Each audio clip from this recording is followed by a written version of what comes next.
ያረጋግጡ እንዴ አንተ የመሳይ እኮ የሚገባበት ነው ያጣው። የሚገባበት እኮ ነው ያጣው። ረመዳን ያለ ድሮንም ተንኮል እንደነበረ ገልሞ አንተም ገልሞ ምን ላደርግ ብለህ ነው አብርሽ? ያው እንደ ማንኛውም ሰው ተልካሻ ምክንያት ልስተና በዚህ ጎዶሎ በሆነ ሰው ላይ ገንዘብ አድሮ አሳሳት። ቆይ ግን ተንከሲስ ምን ሆነ ነው? ምን ይሆንክ ነው? ቆይ ስብሰባ ላይ ተነጋግረን ጨርሰን አልነበር እንዴ? እንዴት እንደገመል ሽንት ወደ ኋላ ትሄዳለህ? አንተ እኮ ስላላየኸው ነው። እኔ እኮ ለማስፈራራት ብዬ ነው ይሄን ያደረኩት። እሱ እኮ ቢሆን ኖሮ ያደርገው ነበር። ቆይ በሁለታችሁ ምክንያት የተነሳ ይሄ ቤተሰብ መበጥበጥ አለበት? ዛሬ ደግሞ ቁርስ የለም እንዴ? ኧረ እባክህ ትናንት እንደዛ ስታደናብራቸው አረ ማን ተነስቶ ይስራ? እንዴት እንዴ? እኔ እኮ ትናንትና እኮ ይዞሩ እኮ እንዲሰራብሽ የነበርኩ የአመስ የሚባለው እኮ እሸልታለሁ በልታለሁ ስላለኝ እኮ ነው። እኔ የምለው ግን ምንድን ነው እንደዚህ ልጅ መሆን? እናንተ በጣም የልጅ ስራ ነው የሰራችሁት። ቆይ የሆነ ሰው በድንጋጤ ቢሞት ነው መሳይስ ቢሆን ወንድማችን አይደለ እንዴ? ተነጋግሮ መፍታት ሲቻል አሁን ላይ የገለሙና የተንከሲስ እቅድ ተደርሶባቸዋል። ያደረጉትንም ነገር ቤተሰቡ ሁሉ በጣም ፍራቻ ውስጥ አስገብተውት ነበረ። ገለሙን ከተንከሲስ ጋር የተባባሪ አንደኛ ሰው ነበርና ተባብሮት ቤተሰቡ ሁሉ በቢላዋ ሲያስፈራራ ነበረ።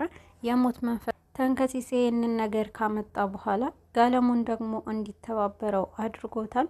ገለሙን የሞት መንፈስ ነው፣ ስለዚህ ከዚህ ቤት አንድ ሰው ይሞታል እያልክ አንተ ደግሞ ትተባበራልኛለህ ብሎት ነበርና በዚህ መሀል ገለሙን ከተንከሲስ ጋር በመሆን ሁላቸውም ሲያስጨንቁ ነበርና ትንሽም እንኳን ጥርጣሬ ወደ እነሱ እንዳይዞር ወደ ገለሙንም እንደሄደና ተንከሲስ እንዳስፈራራው እንዲያስመስሉ እንዲያውቁ አድርገዋል ማለት ነው። በዚህ መሀል ግን ቤተሰቡ ሁሉ በተለይ የግሌ ነበረ ስትጮህ በጣም ፈርታ አብረሽ ድረስልኝ ስትል ነበረውና በዚህን ሰዓት በፍጥነት ነበረ ወደ እያንዳንዳቸው የሄዱት። እያንዳንዳቸው ጋር ከመጀመሪያ ግሌ ጋር ገለሙን ጋር ከደረሰ በኋላ እሱም በፍራቻ እንደተሞላ ነበር ወደ አብርሽ የሄደው። አብርሽንም ወደ ሲሳይም ወደ እነሱ ሲደርስባቸው ምንድን ነው የነገር የተፈጠረው ብለዋል። ነገሩ ሁሉ በጣም ጭንቀት ውስጥ አስገብቷቸው ነበረ። በመሀል እውነት እንደሆነ እንዲያስቡ ያደረገው ገለሙን የሞት መንፈስ ነው፣ በቃ ከዚህ ቤት አንድ ሰው መሞቱ አይቀርም በማለት ነበረ እንዲያምኑ ያደረገው። ገለሙን ግን ይህንን ነገር ሲናገር አብርሽ በጣም እየተናደደ ነበርና የሞት መንፈስ የምትሉት ምንድን ነው እያለ ነበረ። ሲሳይም በተመሳሳይ ተንከሲስ እኮ አለ አልሞተም፣ ታዲያ እንዴት ነው በአንድ ሳይሞት እንደዚህ የሞት መንፈስ የሚሆነው እያለ እንዳልፈራ ነበረ ሲናገር የቆየው። የግሌ አንተ እኮ ፈርተሃል፣ ምንድን ነው ፍራቻህን በዚህ ናክል እያለ ሲሳይም ሲናገር ነበረ። እኔ እኮ ለእናንተ ለማገዝ እንጂ እኔ ፈርቻ አይደለም፣ እኔ እናንተን ከሞት መንፈስ ለመታደግ ስል ነው እንደዚህ የማወራው በማለት ነበረ የግሌም ገለሙንም ሲናገር የቆየው። አሁን ላይ አብርሽ በተቻለው አቅም ቤተሰቡን ለማረጋጋት ሞክሯል። ትትናና የግሌ ውስጣቸው አሁንም በሌላ ነገር ሲጨቃጨቁ ነበረ። በተለይ ደግሞ አብርሽ ለትትና ፊቷን እንዲስተካከል አቮካዶ እንድትቀባ ነግሯት ነበረ። አብርሽ ያላትንም ባደረገች ሰዓት እነሱም ወደ እሷ በሚሄዱ ጊዜ ፊቷ ላይ የተቀባችው ነገር አይተዋል። የግሌ ተበሳጭታ ነበረና ጠዋት ላይ በድንጋጤም ሆነው ቁርስ ሲጠባበቁ ነበርና ተንከሲስ ከእንቅልፉ ከነቃ በኋላ ይህንን ቁርስ የለም እንዴ ዛሬ እዚህ ቤት ቁርስ አይበላም ሲል ነበረ። እንዴት ነው አንተ ማታ እንደዛ ስታደነጋግራቸው አድረግ ቁርስ ትላለህ አታፍርም እያለው ነበረ። እኔ እኮ እንደዚህ እንዲሆን አይደለም ትንሽ ብቻ ሲሳይን ለማስፈራራት ፈልጌ ነው ብሏል። ሲሳይ ግን እየሰማቸው ነበረና በጣም ተበሳጭቶ ነበረ ወደ ውስጥ የገባው። አብርሽ ለምን ሲሳይ ላይም እንደዚህ ታደርጋላችሁ? እሱም እኮ የኛ ቤተሰብ ነው፣ እንዴት ታደርጋላችሁ? አሳፍራችሁኛል ብሏቸው ነበረ። በዚህ መሀል ሲሳይ በፍጥነት ሲገባ ከአብርሽ በኋላ ነበረ ተንከሲስ የተደበቀው። ገለሙን ሲሳይንም ይዞት እንዴት እንደዚህ ሊሆን ይችላል? እንዴት ታደርጋለህ ብሎት ነበርና በዚህን ሰዓት ተንከሲስንም እኔ ካላጠፋሁት መቼም አላርፍም፣ እንዴት እንደዚህ ይሆናል ብሏል። በመሀልም እንዲረጋጉ አድርጓል። አብርሽንም በማክበር ሲሳይ ቁጭ ብሎ ነበረ። ለዚህ ሁሉ ነገር መቼም አብርሽ አንተም ከነሱ ጋር እንደሌለህበት ተስፋ አደርጋለሁ ብሎታል። አብርሽ እኔ ከነሱ ጋር የለውበትም። ግን አብርሽም ሁሉንም ነገር ለሲሳይ አስረድቶታል። እኔ እኮ ምንም ማቀው ነገር አልነበረም፣ እዚህ ቤት ስገባ ነው ያወቅኩትና ስለዚህ ባለው ነገር እውነቱን ሲነግረው ቆይተዋል። አብርሽ ግን ይህንን ነገር መፈጠሩ እንዳዘነና ለዚህ ሁሉ ነገር መፍትሄ ይገኝለታል ብሎ ሲሳይ ማረጋግቶታል። አሁን ላይ ተንከሲስ ለሲሳይ ጎንበስ ብሎ ይቅርታ እንዲጠይቀው አድርገዋል። ይቅርታ ጠይቋል። ለሲሳይም ይቅርታ ጠይቆታል ማለት ነው። ግን ደግሞ በዚህ መሀል ግን ለገለሞንም ጠይቀው አንተም ተብሏል። እናሱም ይቅርታ ጠይቆታል ለሲሳይ። በዚህን ጊዜ ግን እኔ ደግሞ ከልቤ ነው ከአንጀቴ ይቅርታ የምጠይቅህ ብለዋል ገለሞን።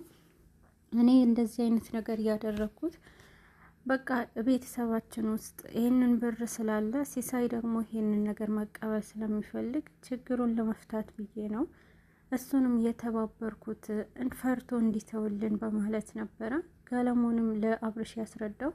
በዚህ መሀል ግን ሲሳይም ለሁለቱም ይቅርታ እንዲያደርግላቸው አብርሽ ለምኖት ነበረ።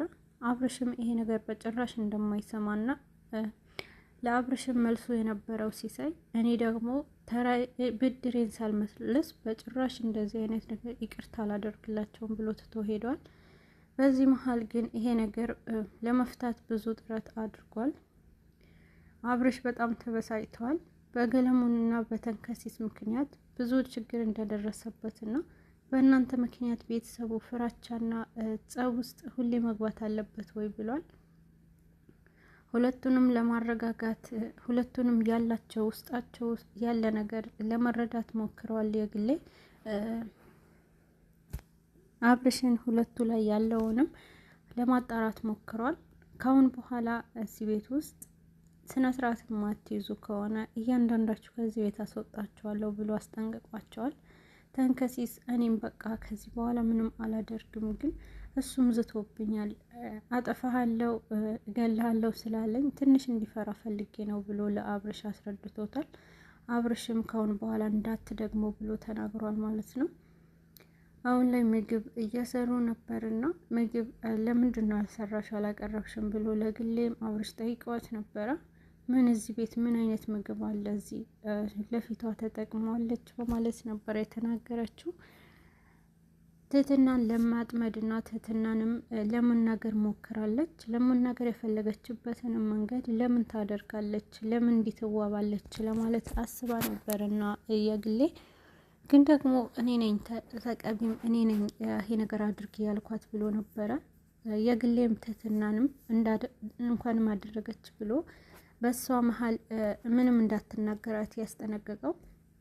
ታዲያ አብርሽ ያለሽን ነገር ሁሉ ፊትሽ ላይ ልትቀቢ ነው እንዴ እያለቻት ነበረ የግሌ። አዎ የሚጠቅመኝ ነገር ከሆነ እጠቀማለሁ ብላለች ማለት ነው።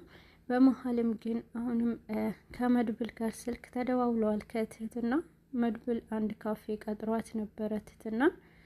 እንዴ እኔ ካልደወልኩልሽ አትመጪም እንዴ እያላት ነበረ።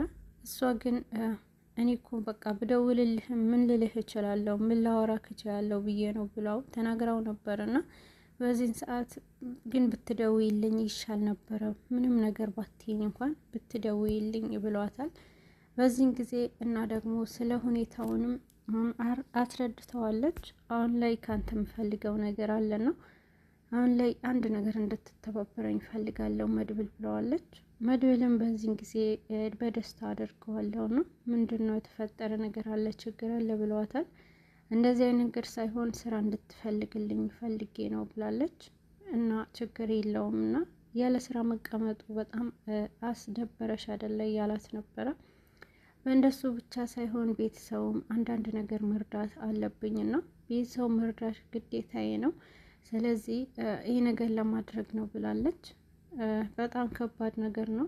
ቤተሰቦች እስካሁን ድረስ ውጭ ሀገር ሳውዲ እንዳንልሽ ነው የሚያውቁትና ስለዚህ ለምንድን ነው እውነቱን የማትናገራቸው እያላት ነበረ። በዚህ መሀል ግን ይሄ መቼም ቢሆን የማላደርገው ነገር ነው፣ ስለዚህ እኔ ከአረብ ሀገር እንዳለሁ እንዲያስቡ ነው ማወቅ ያለባቸው ብለዋለች።